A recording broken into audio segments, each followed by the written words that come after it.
Hello' everyone. আজি আমি কি কৰিম ক্লাছ 10-ৰ অৰ্থাৎ HSLC এক্সামিনেশ্যন 2025-ৰ যিটো তোমালোকৰ টেষ্ট পৰীক্ষা হৈ গ'ল, টেষ্ট এক্সামিনেশ্যন হৈ গ'ল, এইখন টেষ্ট পেপাৰখন ওলাইছে তোমালোকৰ test paper for HSLC examination 2025। তাৰে মেথছৰ টেষ্ট পেপাৰখন মাৰি লৈছোঁ। আজি আমি ইয়াৰে টেষ্ট পেপাৰ ছল্ভ কৰিম, ষ্টাৰ্ট কৰিম। এই চিৰিজটো আমি চলাই থাকিম, তোমালোকে ভিডিঅ'বিলাক চাই থাকিবা, কিবা বুজি নাপালে জনাই দিবা আমাক। আজি আমি কোনখন টেষ্ট পেপাৰ আলোচনা কৰিম চাই ল'বা। প্ৰথমখনে আলোচনা কৰিম কামৰূপ মেট্ৰ' ডিষ্ট্ৰিক্টৰ টেষ্ট পেপাৰখন আমি আলোচনা কৰিম আজি। তাৰ পৰা আমি যি 10টা পেপাৰ আৰু প্ৰথম 15টা পেপাৰ আমি আলোচনা কৰিম, তোমালোকে চাই থাকিবা। আজি 1 নম্বৰটো মই বহীত লিখি লৈছোঁ। 1 নম্বৰ কুৱেশ্যনটো কি আছে মাতিছোঁ, চাই লোৱা। যদি -3 whole to the power m+1 into -3 whole to the power 5 equal -3 whole to the power 7 হয়, তেন্তে এমৰ মান কিমান হ'ব দিছে আমাক। এতিয়া তোমালোকে এইটো বস্তু মই একবাৰ লিখি লৈছোঁ বাৰু। m+1 into -3 whole to the power 5 equal -3 whole to the power 7। তোমালোকে এটা ফৰ্মুলা পাইছিলা ক্লাছ 7 মানত চাগে, a to the power m into a to the power n। তেতিয়া কি হয়, a to the power m+n হয়। তোমালোকে এইটো জানানে? যদি ভূমিটো ছেম হয়, পাৱাৰ দুটা বেলেগ বেলেগ হয়, তেতিয়া ভূমিটো লিখি পেলাই ওপৰত পাৱাৰ দুটা যোগ কৰি দিলে হৈ যায়। গতিকে আমি এইটো কি লিখিব পাৰিম, -3 whole to the power m+1 আছে, আকৌ এইটোৰ -3 হোল টু দি পাৱাৰ 5 আছে, দুটা প্লাছ হৈ যাব। প্ৰথমটো m+1 আছিলে, তাৰপিছত 5 আছিলে, দুটা যোগ হৈ যাব। মই সেইটোৱে লিখিছোঁ ইজিকেল, ইফালে থাকিল -3 হোল টু দি পাৱাৰ 7 থাকি গ'ল। আকৌ এটা পাইছিলা e to the power m হয় আৰু e to the power n হয়, দুটা যদি ইকুৱেল হয়, e to the power m equal e to the power n, তেতিয়া আমি কি লিখিব পাৰোঁ, তাৰ পৰা m ইজিকেল টু n আমি লিখিব পাৰোঁ। মানে যদি ভূমি দুটা সমান হয়, পাৱাৰ দুটা বেলেগ বেলেগ হয়, দুটাৰ মাজত ইকুৱেল থাকে, তেতিয়া আমি কি লিখিব পাৰোঁ যে পাৱাৰ দুটাও সমান হ'ব। বুজি পাইছা? গতিকে ইয়াৰ পৰা আমি কি লিখিব পাৰোঁ, পাৱাৰ দুটাও সমান, আকৌ পাৱাৰ দুটা ওপৰত কি আছে m+1+5, ডেট মিনছ আমি লিখিব পাৰোঁ m+6 ইজিকেল ইফালে পাৱাৰ কি আছে 7 আছে, ভূমি দুটা -3 ছেম, গতিকে পাৱাৰো দুটা ছেম হ'ব, সেইটোৱে লিখিছোঁ। গতিকে ইয়াৰ পৰা এমৰ ভেলু আমি কি পাম, 7 - 6 ইমপ্লাইজ এমৰ ভেলু আমি কি পাম, 1 পালোঁ। গতিকে option B is the correct answer. Okay, next কুৱেশ্যনলৈ আগবাঢ়িছোঁ। নেক্সট কুৱেশ্যনটো কি আছে মই মাতিছোঁ, চাই লোৱা। অতি ক্ষুদ্ৰ বা বৃহৎ সংখ্যাৰ প্ৰামাণিক ৰূপটো হ'ল k into 10 to the power m, য'ত m এটা অখণ্ড সংখ্যা, তেন্তে k ৰ মান হ'ব, এ অপশ্যনত দিছে 1 less than k less than equal 10, বিত আছে 1 less than equal to k less than equal to 10, চিত আছে 1 less than equal to k less than 10, ডিত আছে 1 less than k less than 10। অৰ্থাৎ আমি যি প্ৰামাণিক ৰূপটো পাইছিলোঁ, প্ৰামাণিক ৰূপটো একচুৱেলি এনেকুৱা ধৰণৰ। এতিয়া য'ত 10 টু দি পাৱাৰ যে পাৱাৰ 10ৰ ওপৰত যে পাৱাৰটো থাকে, সেইটো এটা অখণ্ড সংখ্যা হ'ব। অখণ্ড মানে কি হ'ব, প্লাছ পজিটিভ সংখ্যা হ'ব পাৰে, নিগেটিভ সংখ্যা হ'ব পাৰে, বা 0 হ'ব পাৰে। এতিয়া আমাৰ কেৰ এটা ৰেঞ্জ দিয়া আছে, মানে কেৰ ভেলুটো কাৰ 1 আৰু 10ৰ মাজত কোনটো হ'ব সেইটো দিছে। এতিয়া যিটো অপশ্যন এ আছে আমাৰ, সেইটো কৈছে যে 1তকৈ কেটো ভেলুটো ডাঙৰ হ'ব লাগিব, আৰু 10তকৈ সৰু বা কেৰ সমান 10ৰ সমান হ'ব পাৰিব কেৰ ভেলুটো। এতিয়া চোৱা, এইটো কেৰ ভেলুটো একচুৱেলি 1 হ'ব পাৰে। কেৰ ভেলুটো 1 হ'ব পাৰে, যদি কেৰ জেগাত আমি 1 লিখি দিওঁ, 1 into 10 to the power m, সেইটো এটা প্ৰামাণিক ৰূপ বুলি আমি ক'ম। গতিকে কেৰ ভেলুটো 1 হ'ব মানে কি, কে লেছ যেনেকৈ এইটো অপশ্যন এইটো নহ'ব, কাৰণ কেৰ ভেলুটো কৈছে 1তকৈ ডাঙৰ হ'ব লাগিব, 1ৰ সমান হ'ব নোৱাৰে বুলি কৈছে। গতিকে এইটো অপশ্যন ভুল। বি অপশ্যন কি আহিল, যে কেৰ ভেলুটো কি কৈছে, 1তকৈ ডাঙৰ হ'ব লাগিব আৰু সমান হ'ব পাৰে। গতিকে অপশ্যন বিটো আমি ইয়ালৈকে ৰাইট বুলি ক'ব পাৰোঁ। আকৌ কেৰ ভেলুটো কিন্তু যি 10 টু দি পাৱাৰ m আছে, কেৰ ভেলুটো 10ৰ সমান হ'ব নোৱাৰে। কাৰণ কিয় জানানে, যদি মই অপশ্যন বিটো শুদ্ধ বুলি কওঁ, তেতিয়াহ'লে যদি মই কেৰ ভেলু 10 বুলি কওঁ, k into 10 to the power m is equal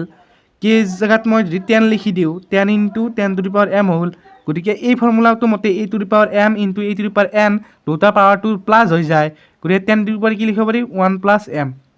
গতিকে 10 টু দি পাৱাৰ যি 1 প্লাছ mটো মই পালোঁ, এইটো প্ৰামাণিক ৰূপ নহয়, হয়নে নাই? গতিকে আমাৰ বি অপশ্যনটো শুদ্ধ হ'ব নোৱাৰে, হ'ল। আকৌ অপশ্যন ডিটোত যদি চোৱা তোমালোকে, মই যে ক'লোঁ কেৰ ভেলুটো 1 হ'ব পাৰে, কে লেছ দেন ইকুৱেল থাকিব লাগিব, ইকুৱেল টু নাই ডিটো, গতিকে ডি অপশ্যন শুদ্ধ নহয়। গতিকে অপশ্যন চিটোত যদি চোৱা তোমালোকে কে ভেলুটো 1তকৈ ডাঙৰ হ'ব পাৰে, সমান হ'ব পাৰে, ঠিকে আছে, আকৌ 10তকৈ সৰু হ'ব পাৰে, গতিকে অপশ্যন আমাৰ চি। এইটো একচুৱেলি তোমালোকে কেৰ ৰেঞ্জটো মনত ৰাখিবা তোমালোকে, যে কে ইনটু 10^m এটা আমি প্ৰামাণিক ৰূপ বুলি ক'ম, য'ত কেৰ ভেলুটো 1ৰ সমান হ'ব পাৰে বা 1তকৈ ডাঙৰ আৰু 10তকৈ সৰু হ'ব লাগিব, অৰ্থাৎ 1 less than equal to K less than 10, সেইটো তোমালোকে মনত ৰখা হিচাপত ৰাখি থ'ব পাৰা। গতিকে অপশ্যন চি আমাৰ শুদ্ধ এনচাৰ হ'ব। অ'কে, নেক্সট কুৱেশ্যনত আগবাঢ়িছোঁ। নেক্সট 3 নম্বৰটো কি আছে চোৱা, 43.12345678 এই সংখ্যাটোৰ বাবে শুদ্ধ উত্তৰটো কোনটো হ'ব সুধিছে। এতিয়া চোৱা, শুদ্ধ উত্তৰটো কোনটো হ'ব সুধিছে। গতিকে এই অপশ্যনত কি দি আছে চোৱাচোন, পৰিমেয় আৰু হৰটো to the power n × 5 to the power m আদিৰ। অ'কে, বি অপশ্যন দিছে পৰিমেয় কিন্তু হৰটো to the power n × 5 to the power m আদিৰ নহয়। চিটো অপৰিমেয় সংখ্যা, ডিটোত দিয়া আছে এ বি চি এটাও নহয়। অ'কে, এতিয়া চোৱা, তোমালোকে সংখ্যাটো ভালদৰে লক্ষ্য কৰা, কি আছে 43.12345678 অৰ্থাৎ ইয়াৰ দশমিক বিস্তৃতিটো যদি তোমালোকে চোৱা, দশমিকৰ পিছত 9টা সংখ্যা আছে আৰু এইটো কি হ'ব, পৰিসমাপ্ত হয়। যদি ডট ডট থাকে তেতিয়া সেইটো কি অপৰিসমাপ্ত বুলি কওঁ, যদি ডট ডট নাথাকে এটা জেগাত ষ্টপ হৈ যায়, বন্ধ হৈ যায়, সেইটো আমি কি কওঁ, পৰিসমাপ্ত। গতিকে ইয়াৰ এই সংখ্যাটো দশমিক বিস্তৃতি কি পৰিসমাপ্ত। গতিকে তোমালোকে জানা যাৰ দশমিক বিস্তৃতি পৰিসমাপ্ত হয় সেই সংখ্যাটো কি পৰিমেয় সংখ্যা হয়, হয়নে নাই? গতিকে পৰিমেয় সংখ্যা বুলি কোৱাৰ লগে লগে অপশ্যন চিটো আমাৰ ভুল হৈ যাব। থাকিল আমাৰ কি থাকিল, যে পৰিমেয় সংখ্যা হ'ব। গতিকে অপশ্যন এটো কি পৰিমেয় আৰু হৰটো টু দি পাৱাৰ ইমান আধিৰ, আৰু বিত দিয়া আছে পৰিমেয় কিন্তু হৰটো to the power m × 5 to the power n আধিৰ নহয়। আৰু তোমালোকে পাইছা থিয়ৰাম, কোনোবা এটা থিয়ৰাম আছে 1 নম্বৰ চেপ্টাৰটোৰ, যে পৰিমেয় যদি পৰিসমাপ্ত হয় দশমিক বিস্তৃতি, সেই সংখ্যাটো পৰিসমাপ্ত আৰু হৰটো to the power n × 5 to the power n আধিৰ হয়। গতিকে অপশ্যন এইটো আমাৰ শুদ্ধ হৈ যাব। হ'ল, বুজি পাইছা? গতিকে আমাৰ অপশ্যন এইটো শুদ্ধ, পৰিমেয় আৰু হৰটো to the power n × 5 to the power m আধিৰ। অ'কে, নেক্সট কুৱেশ্যনত আগবাঢ়িছোঁ। নেক্সট কুৱেশ্যন কি আছে 4 নম্বৰটো, 288 অৰ্থাৎ 288 মৌলিক উৎপাদীকৰণত 3 ঘাত কিমান হ'ব আমাক সুধিছে তাত। গতিকে আমাক ইয়াৰ মৌলিক উৎপাদীকৰণটো প্ৰকাশ কৰিব লাগিব। অ'কে, গতিকে এইটো আমি হৰণ কৰি চাওঁ। এইটো সংখ্যাক আমি কি জানো, 2 যাব। হ'ল, 2 কৰিলোঁ। প্ৰথম মৌলিক উৎপাদীকৰণ আমি 2 হৰণ কৰোঁ হা। 2 × 2, 2 × 3 × 6, 28 হ'ল, 2 ৰাখিলোঁ 28 হ'ল। 2 4 × 8, 2 3 × 6 কেনেকৈ হ'ব, 2 4 × 8 আকৌ 2 4 × 144, আকৌ ইয়াক 2 যাব, এককটো নাযায়, গোটেই 14 ল'লোঁ, 2 7 × 14, 2 2 × 4, আকৌ 2 যাব, 2 গ'লে কিমান হ'ব, 2 3 × 6 1 হ'ল, 2 3 × 6 1 হ'ল, 12 হ'ল, 2 6 × 12, আকৌ 2 যাব, 2 1 × 2, আকৌ 2 8 × 16। অ'কে, গতিকে 2 যাব 9 বাৰ, আকৌ 9টো আমি কি লিখিব পাৰোঁ, 3 3, অৰ্থাৎ কি পালোঁ 288টোৰ ভেলুটো আমি কি পালোঁ, যে 2 কেইটা আছে, 1 2 3 4 5টা আছে, গতিকে 2 টু দি পাৱাৰ 5 ইনটু 3 কেইটা আছে 2টা, গতিকে 3 স্কুৱেৰ, গতিকে 3 ঘাত আমি কি পালোঁ, 2 পালোঁ। গতিকে option D is the correct answer. আমাক 3 ঘাতৰ কথা সুধিছে, যদি 2 ঘাতৰ কথা সুধে 2 ঘাত 5টা হ'ব, 3 ঘাত 2টা হ'ব। অ'কে, নেক্সট কুৱেশ্যনত আগবাঢ়িছোঁ। নেক্সট কুৱেশ্যন 5 নম্বৰটো কি আছে চোৱা, দুটা সংখ্যাৰ অনুপাত 15:11, যদি সিহঁতৰ গসাগু 13 হয় তেন্তে সংখ্যা দুটা হ'ব। সংখ্যা দুটা কি হ'ব আমাক সুধিছে, মানে সংখ্যা দুটা আছে, সংখ্যা দুটাৰ অনুপাতটো দিয়া আছে যে 15:11 আৰু সিহঁতৰ গসাগুটো দিয়া আছে 13/13। অ'কে, গতিকে আমাৰ সংখ্যা দুটা হ'ব দিছে। আমি এটা ফৰ্মুলা পাইছিলোঁ যে গসাগু পূৰণ লসাগু ইজিকেল সংখ্যা দুটাৰ পূৰণফল। গতিকে আমাৰ ফৰ্মুলাত কি আহিছে, লসাগু আহিছে। গতিকে আমি প্ৰথমতে লসাগুটো উলিয়াই ল'ব লাগিব। অ'কে, এতিয়া চোৱাচোন, সংখ্যা দুটাৰ যিহেতু অনুপাতটো দিয়া আছে, গতিকে মই সংখ্যা দুটা আমি ধৰি ল'ব পাৰোঁ। ধৰা হ'ল বা লেট সংখ্যা দুটা কি হ'ব, ধৰি ল'লোঁ সংখ্যা দুটা কি সংখ্যা দুটা 15x আৰু 11x। এনেকৈ যদি অনুপাতত দিয়া থাকে, এটা x পূৰণ কৰি তুমি তোমালোকে ধৰিব পাৰা যে 15:11 আছে, গতিকে এটা সংখ্যা ধৰিলোঁ মই 15x আৰু দ্বিতীয়টো ধৰিলোঁ 11 × x বা 11x। অ'কে, আমি সংখ্যা দুটা ধৰি ল'লোঁ। এতিয়া সংখ্যা দুটাৰ কি লাগে আমাক গসাগুটো দিয়াই আছে 13 বুলি লসাগু লাগে আমাক গতিকে আমি লসাগু উলিয়াব লাগিব ওকে লসাগু যদি চোৱাচোন লসাগু কেনেকৈ উলিয়াম আমি দীৰ্ঘ হৰণ চুটি হৰণ পদ্ধতিৰে যদি আমি উলিয়াও 11x আৰু 15x আৰু 11x এই লসাগু যদি উলিয়াও কিহেৰে দুয়োটাকে হৰণ যাব সেম সংখ্যা ইয়াতো x আছে ইয়াতো x আছে গতিকে x এৰে যাব x এৰে যদি 15x ক হৰণ কৰা x কেনচেল যায় থাকিব 15 আকৌ x এৰে যদি 11x ক ডিভাইড কৰা x কেনচেল যায় থাকিব 11 আকৌ এই দুটা আমাৰ কি সহমৌলিক সংখ্যা হয় গতিকে ইয়াক আমাৰ কোনো সংখ্যা সেম সংখ্যা দি একৰ বাহিৰে বেলেগ সংখ্যা দি আমাৰ হৰণ নাযায় ওকে গতিকে লসাগু কিমান হ'ব লসাগু কিমান হ'ব x into 15 into 11 হয় নাই গতিকে লসাগুটো আমি থৰিলো আমি জানো যে আমি জানো যে লিখিবা আমি জানো যে কি জানো ফৰ্মুলাটো লসাগু পূৰণ গসাগু ইজিকেল সংখ্যা দুটাৰ পূৰণফল হয় নাই এই ফৰ্মুলা এতিয়া চোৱা লসাগু কি পালো এইটো পালো x into 11 into 15 গসাগু দিয়া আছে 13 বুলি কোৱেশ্যনটোতে দিয়া আছে আকৌ সংখ্যা দুটাৰ পূৰণফল সংখ্যা দুটা কি আছিল এই দুটা সেই দুটাৰ পূৰণফলটো লিখিম 15x into 11x হল বুজি পাইছা এৰা চোৱাছো তোমালোকে x এইফালে আছে এইফালে এটা x আছে গেল কেনসেল খেদাব পাৰো ইয়াত 11 আছে ইয়াত 11 আছে কেনসেল গল ইয়াত 15 আছে ইয়াত 15 আছে ইয়াত থাকিল কি x থাকিল গতিকে 13 ইফালে থাকিল 13 হল বাকি গোটেইটা কাটাই গল আকৌ ইফালে কি থাকিল অনলি x বাকিটা কাটাই গৈছে 15 টো একটা গৈছে x থাকি গল হয় না নাই গতিকে আমি কি পালো ইয়াৰ পৰা x ৰ ভ্যালু পালো আমি 13 পালো ওকে ইলা চোৱা আমাক কোৱেশ্যনটো সুধিছে কি যে সংখ্যা দুটা কি হ'ব সেই দুটা দিছে গতিকে আমি x ৰ ভ্যালুয়ে পালো সংখ্যা দুটা আমি কি ধৰি লৈছিলো 15x আৰু 11x গতিকে সংখ্যা দুটা কি হ'ব সংখ্যা দুটা হ'ব 15x গতিকে 15 into x মানে 13 হল হয় নাই গতিকে 50 আৰু 13 মাল্টিপ্লাই কৰিলে হ'ব তোমালোকে 195 আৰু কি হ'ব আৰু এটা সংখ্যা কি আছে 11x আছে 11 into x মানে 13 এই দুটা 11 আৰু 13 মাল্টিপ্লাই কৰিলে কি হ'ব 143 হ'ব গতিকে আমি সংখ্যা কি পালো 195 আৰু 143 অপচন কোনটো আছে চোৱা এ আছে গতিকে option A is the correct answer okay next question আগবৈছো নেক্সট 6 নম্বৰ কোৱেশ্যন কি আছে চোৱা যদি আলফা কমা বিটা দ্বিঘাত বহুপদ fx px² - 2x 3p 3p ৰ শূন্য হয় অৰ্থাৎ এইটো এটা দ্বিঘাত বহুপদ আছে px² - 2x 3p এটা দ্বিঘাত বহুপদ আছে এই দ্বিঘাত বহুপদটোৰ কি যেহেতু দ্বিঘাত বহুপদৰ শূন্য আমাৰ দুটাই থাকে সেই শূন্য দুটা কি দিয়া আছে আলফা আৰু বিটা বুলি দিয়া আছে আৰু কৈছে যে alpha plus beta alpha into beta অৰ্থাৎ শূন্য দুটাৰ যোগফল আৰু শূন্য দুটাৰ পূৰণফল যিমান হ'ব সেই দুটা ভ্যালুটো সেম বুলি দিয়া আছে ওকে তেন্তে p মান কিমান হ'ব আমাৰ হেতু দিছে এই চাচো কেনেকৈ কৰিম যেহেতু আমাৰ ইয়াত কন্ডিশন এটা দিয়া আছে যে শূন্য দুটাৰ যোগফল আৰু শূন্য দুটাৰ পূৰণফল সেম হয় গতিকে আমি প্ৰথমতে শূন্য দুটাৰ যোগফল আমি উলিয়াই লম কিমান হ'ব তে চোৱা শূন্য দুটাৰ যোগফলৰ ফৰ্মুলা কি আছিল -b/a আছিল হয়নে নাই -b/a গতিকে এক সেকেন্ড মই প্ৰথমতে দ্বিঘাত বহুপদৰ পৰা a b c ভ্যালুটো লিখি লও a b আৰু c ভ্যালুটো মই লিখি লম দ্বিঘাত বহুপদটোত চাই a মানে কি x² ৰ হওক x² ৰ হওক কি আছে p আছে গতিকে a ৰ ভ্যালু p b ৰ ভ্যালু কিমান হ'ব x ৰ হওক কিমান আছে -2 আছে হয়নে নাই b ৰ ভ্যালু -2 এগেইন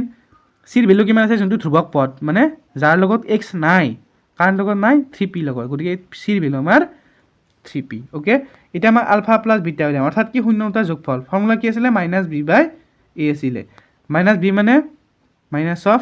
b হলে -2 b ৰ ভ্যালু a ৰ ভ্যালু আমাৰ p অৰ্থাৎ minus plus 2/p alpha into beta কিমান যে শূন্যটাৰ পূৰণফল কিমান ফৰ্মুলা c/a এইটো ফৰ্মুলা এটা মনত ৰাখিব লাগিব আপোনালোকে c ৰ ভ্যালু 3p a ৰ ভ্যালু p গতিকে p কেনসেল গৈ আমাৰ কি থাকিব 3 থাকিব দিয়া কি আছে alpha plus beta is equal to alpha into beta well alpha plus beta ৰ ভ্যালু আমি কি পাইছো 2/p পাইছো আকৌ alpha into beta ৰ ভ্যালু আমি 3 পাইছো ইয়াৰ পৰা p ভ্যালু তোমালোকে ওলাই p টো ইফালে লৈ যোৱা কি হ'ব 2 = 3 into p যেহেতু p টো দুই লগত হৰণ হৈ আছে p টো আমি ইফালে লৈ গলে পূৰণ হ'ব 3 লগত পূৰণ হয় 3p হ'ল p ভেলু পাব লাগিলে pটো তোমালোকে সেইফালে ৰাখা p লগত 3টো পূৰণ হৈ আছে ইফালে না হৰণ হৈ যাব গতিকে p ভেলু তোমালোকে কি পালা 2/3 পালা অপচন কোনটো চোৱা অপচন বি বিত আছে 2/3 গতিকে 2 B is the correct answer okay next question আগবাইছো নেক্সট কোৱেশ্চন 7 নম্বৰ কি আছে চোৱা যদি ax square plus bx plus c a does not equal 0 ঢিঘাত বহুপদৰ শূন্য দুটা সমান হয় তেন্তে কোনটো কন্ডিশন হ'ব দিছে যে c আৰু b বিপৰীত চিনযুক্ত হ'ব c আৰু a বিপৰীত চিনযুক্ত হ'ব c আৰু a একে চিনযুক্ত হ'ব c আৰু b একে চিনযুক্ত হ'ব এতিয়া চোৱাচোন এইটো কি এটা ঢিঘাত বহুপদ হয় হল এই ঢিঘাত বহুপদটোৰ শূন্য দুটা সমান বুলি কৈছে তোমালোকে জানা ফৰ্মুলা এটা কন্ডিশন আছিল ফৰ্মুলা বুলি নকওঁ কন্ডিশন এটা আছিল যে যদি b স্কয়াৰ - 4ac ভ্যালুটো গ্ৰেটাৰ দেন 0 হয় তেতিয়া বাস্তৱ মূল দুটা বাস্তৱ মূল পাম যদি b স্কয়াৰ - 4ac ভ্যালুটো লেছ দেন 0 হয় অৰ্থাৎ এটো b স্কয়াৰ - 4ac টো আমি ভেদ নিৰূপক বুলি কওঁ হল সেই ভেদ নিৰূপকৰ ভ্যালুটো যদি লেছ দেন 0 হয় কোনো বাস্তৱ মূল নাথাকে আৰু যদি b স্কয়াৰ - 4ac ভেদ নিৰূপকটোৰ ভ্যালুটো 0 হৈ যায় তেতিয়া দুটা সমান আৰু বাস্তৱ মূল পাম গতিকে আমাৰ সমান মূল কৈছে সমান শূন্য সমান কৈছে মূল বা শূন্য বহুপদ বুলি কৈছে যেহেতু শূন্য ক'ব সমীকৰণ ক'লে মূল ক'ব গতিকে যেহেতু শূন্য দুটা সমান গতিকে b স্কয়াৰ - 4ac ভ্যালুটো আমাৰ 0 b স্কয়াৰ - 4ac = 0 হল এতিয়া চোৱাচোন এইটো দ্বিঘাত বহুপদ হয়নে নাই ax square plus bx plus c এটা তাৰ দ্বিঘাত সমীকৰণৰ বা দ্বিঘাত বহুপদৰ সাধাৰণ ৰূপ হেতুৰ আমাৰ b স্কয়াৰ - 4ac ভেদ নিৰূপক কি হ'ব b স্কয়াৰ - 4ac হ'ব তাৰ ভ্যালু 0 হ'ব কিয় 0 হ'ব কাৰণ শূন্য দুটা সমান কৈছে যদি বাস্তৱ মূল দুটা বাস্তৱ মূল বেলেগ ভিন্ন ভিন্ন বাস্তৱ মূল হ'লহেঁতেন তেতিয়া গ্ৰেটাৰ দেন 0 বুলি ক'লোহেঁতেন যেটো সমান বুলি কৈছো ইকুৱেল 0 এইটো তোমালোকৰ কন্ডিশনৰ আছে চাই লবা কিতাপত ওকে এতিয়া চোৱা মই b স্কয়াৰ ভ্যালুটো 4ac টো সেইফালে প্লাস হৈ যাব 4ac আগৰ মাইনাস আছিল এইফালে প্লাস হৈ গ'ল ওকে এতিয়া আমাক অপচনত চোৱাচোন কি কৈছে c আৰু b বিপৰীত চিনযুক্ত c আৰু a বিপৰীত চিনযুক্ত কোনটো অপচন হ'ব মানে আমাৰ abc ৰ ৰিলেচন দিয়া আছে ধৰা চিনযুক্তৰ ক্ষেত্ৰত এতিয়া চোৱাচোন যদি মই 4 টো বাদ দি দিও 4 টো যেটো পজিটিভ সংখ্যা অৰ্থাৎ ধনাত্মক সংখ্যা গতে 4 টো মই অকন বাদ দি দিলো 4 টো বাদ দিলো নিলিখো ac লিখিলো ধৰা এতিয়া চোৱাচোন তোমালোকে জানা যে b স্কয়াৰ সদায় পজিটিভ সংখ্যা ধনাত্মক সংখ্যা ধনাত্মক কিয় ধনাত্মক যেহেতু b ৰ ওপৰত পাৱাৰ 2 আছে যুগ্ম সংখ্যা আছে গতিকে b ৰ ভ্যালু তুমি যিয়ে নোলোৱা ধনাত্মক লোৱা ঋণাত্মক লোৱা b স্কয়াৰ কৰি দিলে তোমালোকে সদায় ধনাত্মক সংখ্যাই পাবা সেইটো তোমালোকে জানা ওকে দ্যাট মিন্স তুমি b স্কয়াৰ ভ্যালুটো কি পাই আছা অলৰেডি ac পাই আছা গতিকে মই ac টো কি হ'ব ধনাত্মক হ'ব কিয় ধনাত্মক হ'ব কাৰণ b স্কয়াৰৰ ভ্যালুটো ac ৰ সমান হয়নে নাই বুজি পাইছা 4 টো মই 4 এ লিখিলো বাৰু প্ৰবলেম নাই 4ac অৰ্থাৎ কি পালা তুমি 4ac ৰ ভ্যালুটো ধনাত্মক হয়নে নাই যেহেতু b স্কয়াৰ ধনাত্মক সংখ্যা পালো ac ৰ 4ac ৰ ধনাত্মক হ'ব কাৰণ b স্কয়াৰৰ ভ্যালুটো কাৰ সমান 4ac ৰ সমান b স্কয়াৰ ধনাত্মক 4ac ধনাত্মক ওকে এতিয়া যেহেতু 4 টো এটা কি ধনাত্মক সংখ্যা গতিকে ধনাত্মক ac ৰ ধনাত্মকে হ'ব লাগিব হয় নাই দুটা ধনাত্মক সংখ্যাৰ পূৰণফল কি ধৰা ধনাত্মক 4 টো ধনাত্মক এটা ac ৰ ধনাত্মক ac যদি মই এটা সংখ্যা বুলি ধৰি লও ac এটা সংখ্যা বুলি ধৰি লও গতে 4 * ac গতিকে 4 টো ধনাত্মক ac ৰ ধনাত্মক হ'ব লাগিব দুটা ধনাত্মক সংখ্যাৰ পূৰণফল ধনাত্মক এতিয়া চোৱা কি পালা তুমি গৈ গৈ কি পালা যে a পূৰণ c ধনাত্মক এতিয়া চোৱাচোন যদি তুমি a ৰ ভ্যালু নিগেটিভ লোৱা c ৰ ভ্যালু নিগেটিভ লোৱা নিগেটিভ ইনটু নিগেটিভ অৰ্থাৎ মাইনাস মাইনাস কি হ'ব প্লাস হ'ব যদি a ৰ ভ্যালু নিগেটিভ হয় c ৰ ভ্যালু নিগেটিভ হয় তেতিয়া ভ্যালুটো কি ধনাত্মক পাম আৰু যদি দুটা ধনাত্মক লও ধনাত্মক অৰ্থাৎ প্লাস ইন প্লাস প্লাসে কি হয় প্লাসে হয় গতিকে আমি কি কম যদি এটা মাইনাস হয় কোনোবা এটা a ৰ ভ্যালু ধৰা মাইনাস হ'ল মাইনাস ইনটু প্লাস তেতিয়া কি হয় ঋণাত্মক আমি ঋণাত্মক নালাগে ন আমাক ধনাত্মকহে লাগে a * c ধনাত্মক লিখিব লাগে গতিকে আমাৰ এই দুটা হ'ব অপচন ওকে কি পালো যে a আৰু c দুটা একে চিনযুক্ত হ'ব লাগিব হয় দুটা নিগেটিভ নহতো দুটা পজিটিভ বা দুটা ধনাত্মক দুটা ঋণাত্মক অৰ্থাৎ কাৰ কথা কৈছো a আৰু c অপচন কোনটো আছে চোৱা a আৰু c দুটা একে চিনযুক্ত হ'ব বিপৰীত চিনযুক্ত হ'ব নোৱাৰে গতিকে option c is the correct answer okay next question আগবাইছো নেক্সট কোৱেশ্চন কি আছে 8 নম্বৰ কি আছে এইটো বিভাজন কলম বৃদ্ধি অনুসৰি px = কিমান হ'ব দিছে অপচন a b c দিয়া আছে এই বিভাজন কলম এইটো তোমালোকে জানা হয়নে নাই px = কি হয় gx * qx + rx PX টো কি তোমালোকে সৰুতে পাই আহিছা এই যে তোমালোকে ক্লাছ 3-4 মানতে পাই আহিছা যে ভাজ্য সমান ভাজক পূৰণ ভাগফল যোগ বাকী ভাজ্য সমান মই লিখি দিছোঁ ভাজ্য সমান ভাজক পূৰণ ভাগফল যোগ বাকী বা ভাগশেষ হ'ল এইটো তোমালোকে পাই আহিছা ক্লাছ 10 তোমালোকে কি পালা ইউক্লিডৰ কলন বিধি বা বিভাজন কলন বিধি হিচাপে পালা হয় গতিকে এইটো কি ভাজ্য মানে আমি PX বুলি ক'ম ভাজক মানে GX ভাগফল মানে QX প্লাছ বাকী মানে হ'ল আমাৰ RX গতিকে আমাৰ এই কলম বিধি তোমাৰ ক'ত আছে কোনটো অপশ্যন আছে চাই লোৱা তোমালোকে PX = দিয়া আছে GX × QX plus RX GX × QX plus option D is the correct answer okay next question আগবাঢ়িছোঁ নেক্সট কুৱেশ্যন কি আছে 9 নম্বৰ x² + 7x + 10 দ্বিঘাত বহুপদটোৰ শূন্যবৰ হ'ল মানে আমাক এই বহুপদ এটা দিয়া আছে দ্বিঘাত বহুপদ সেই বহুপদটোৰ শূন্যবৰ সুধিছে এটা তোমালোক উৎপাদীকৰণৰ মৌলিক উৎপাদীকৰণ পদ্ধতিৰে উলিওৱা তেনেকৈ উলিয়াব পাৰি 7x + 10 আমি দ্বিঘাত বহুপদ যদি দিয়া থাকে আমি দ্বিঘাত সমীকৰণলৈকে লিখোঁ =0 হিচাপে লিখোঁ যদি শূন্য উলিয়াব দেই হ'ল গতিকে আমি কি লিখিম আমি কি কৰোঁ 10 আমি x² যোনটো আমাক ধ্ৰুৱক পদ থাকে সেই ধ্ৰুৱক পদটোতে x² সহগটো আমি পূৰণ কৰি দিওঁ ধ্ৰুৱক পদ আছে 10 x² সহগ আছে আমাৰ 1 গতিকে 10 পূৰণ 1 কিমান 10 আকৌ এই 10টোক আমি এনেকুৱা দুটা নাম্বাৰৰ আমি যোগফল বা বিয়োগফল হিচাপে লিখিব লাগিব যাৰ যোগফল বা বিয়োগফলটো কি হ'ব মাজৰ সংখ্যাটো হ'ব মাজৰ মানে কি xৰ সহগটো হ'ব হয় নাই এতিয়া চোৱা মই কি কৈ আছোঁ এইবিলাক কুৱেশ্যন আমি আগৰ ভিডিঅ'বিলাকত আলোচনা কৰিছিলোঁ তোমালোকে চাবাচোন গতিকে আমি কি পালোঁ পূৰণফল আমি কি পালোঁ 10 পালোঁ 10ক তোমালোকে এনেকুৱা দুটা সংখ্যাৰ পূৰণফল হিচাপে লিখা কি সংখ্যা লিখিম 5 পূৰণ ধৰা 2 লিখিলোঁ হ'ল 5 দুটাৰ বিয়োগফল কি 5ৰ পৰা যদি তুমি 2 বিয়োগ কৰা 3 পাম গতিকে 3টো মাজত আছে নে চোৱা নাই গতিকে 5 দুটাৰ যোগফল চোৱা 5 আৰু 2 যোগ যদি কৰি দিয়া কি পাবা 7 পাবা 7 মাজত আছে নে নাই আছে গতিকে এইটো হ'ব আমাৰ যদি তোমালোকে এতিয়া ধৰা 10টোক আমি কি লিখিব পাৰোঁ 10 পূৰণ 1 লিখিব পাৰোঁ 10 পূৰণ 1 কৰিলে আমি কি পাম 10 পাম 10 দুটাৰ বিয়োগফল কিমান 9টো মাজত নাই যোগফল চোৱা 10 একে কিমান 11 মাজত আছে কি নাই গতিকে এইটো হ'ব নোৱাৰে গতিকে তুমি এইটো বেলেগ অপশ্যন চাব লাগিল ধৰা মই এইটো চালোঁ এইটোত মিলিছে গতিকে এইটোৱে কৰিব লাগিব গতিকে 5 আৰু 2 যোগ কৰিলে আমি 7 পাম অ'কে x² এতিয়া 7ৰ জেগাত আমি মানে এই দুটা লিখি দিম প্লাছ কৰি পেলাই 5 + 2 x আছে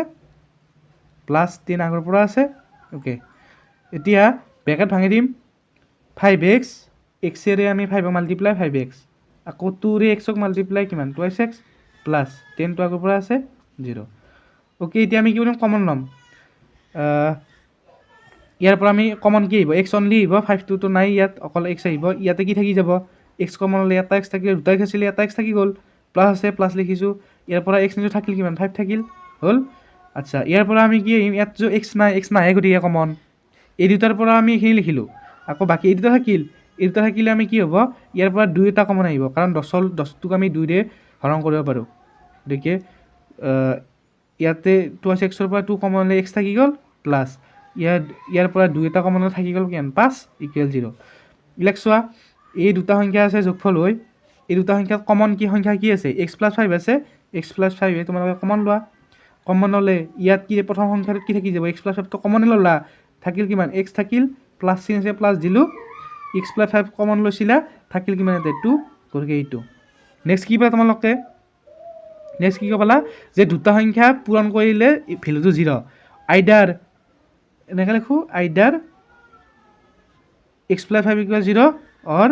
x + 2 = 0 হ'ল গতিকে x ভেলু তোমালোকে কি পাবা -5 ইয়াৰ পৰা x ভেলু কি পাবা -2 পাবা বুজি পাইছা মানে এইখিনি যে মই লিখিলোঁ যে দুটা সংখ্যাৰ পূৰণফল = 0 মানে কি দুটা 0 হ'ব পাৰে বা দুটা যিকোনো এটা 0 হ'ব পাৰে হয়নে নাই গতিকে সেইখিনি মই আইদাৰৰ হিচাপে লিখিছোঁ x ভেলু কৈছোঁ -5 পাইছোঁ আৰু -2 পাইছোঁ গতিকে কিমান কোনটো অপশ্যন আছে চোৱা option C is the correct answer okay আগবাঢ়িছোঁ নেক্সট কুৱেশ্যন কিমান আছে চোৱা 10 নম্বৰ কি আছে চোৱা x = 2 আৰু y = -3 অদ্বিতীয় সমাধানযুক্ত এযোৰ ৰৈখিক সমীকৰণ হ'ব অৰ্থাৎ আমাক সমাধান দুটা দিয়া আছে x আৰু y ভেলুটো দিয়া আছে গতিকে এই সমাধান দুটা এই ABCD থকা এই চাৰিটাৰ কোনযোৰৰ সমাধান হ'ব আমাক সুধিছে গতিকে এইটো তোমালোকে চিম্পলি ক'ব পাৰা x আৰু যিহেতু y ভেলু দিয়া আছে সেই x আৰু y ভেলুটো তোমালোকে কোনটোত বহালে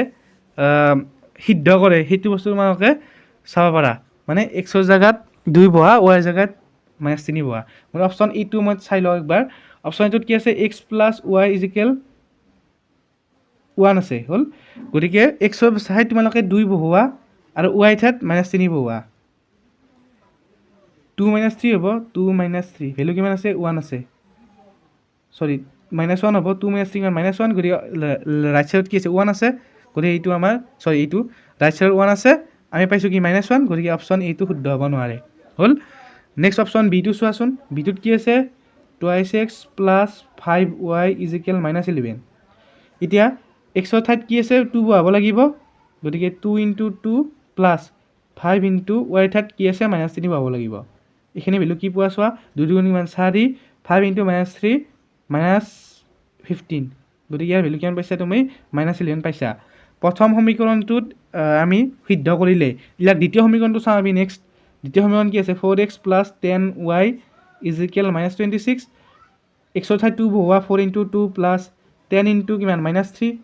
এখানে ভ্যালু কিমান পোৱা চোৱাচোন 4 × 2 = 8 -10 * 5 50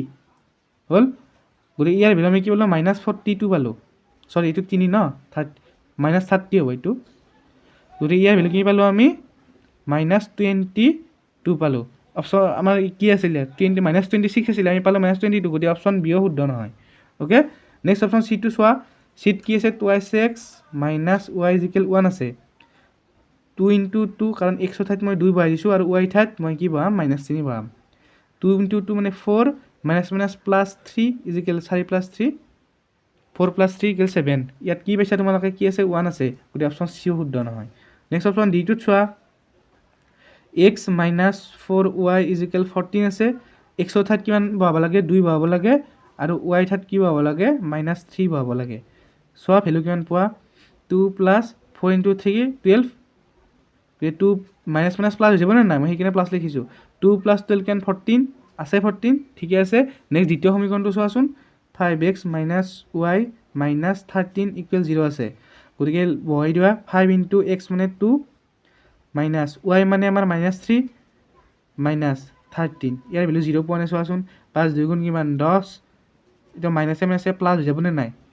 আকৌ -13 আছে ইয়াৰ ভ্যালু চোৱা 10 3 কিমান 13 -13 13 - 13 হলে 0 ৰাইট সাইড 0 আছে গতিকে আমাৰ অপশন ডি দুটা সমীকৰণতে সিদ্ধ হৈছে গতিকে option D is the correct answer আজি আমি ইয়াতে সমাপ্ত কৰিছো 10টা কোৱেশ্চন কামৰূপ মেট্ৰ ডিস্ট্ৰিক্টখনৰ আমি আলোচনা কৰিলো নেক্সট আমি 11 ৰ পৰা ষ্টাৰ্ট কৰিম তোমালোকে সিৰিজ বিলাক চাই থাকিবা ভাল পালে লাইক কৰি দিবা বন্ধু বান্ধৱীলৈ শ্বেয়াৰ কৰি দিবা থ্যাংক ইউ ধন্যবাদ